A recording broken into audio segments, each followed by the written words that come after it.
Minasan, konnichiwa! Ngayon po ay tuturo ko po sa inyo ang daily greetings and expressions, 毎日の挨拶と会話表現 in Japanese. Simulan po natin sa good morning. Good morning in Japanese is ohayo gozaimasu. Sa ohayo, meron pong u, pero ang basa po ay ohayo.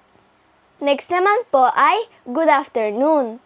Good afternoon in Japanese is konnichiwa.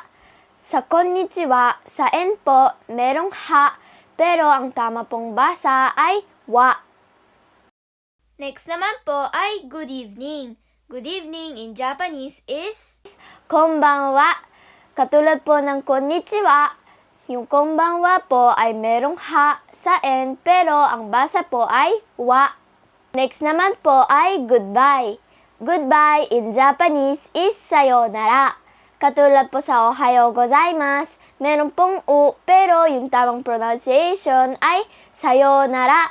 Pinahaba lang po yung yo. Next naman po ay good night. Good night in Japanese is oyasumi nasai. Next naman po ay thank you or thank you very much.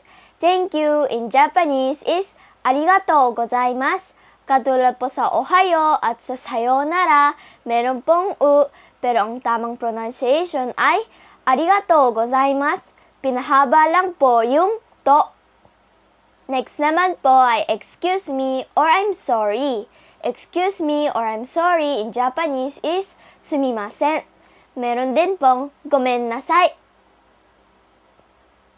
Lastly naman po ay please.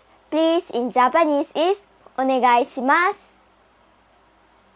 That's all for daily greetings and expressions or 毎日の挨拶と会話表現. Sana po marami kayong natutunan. Arigatou gozaimashita. Mata ne!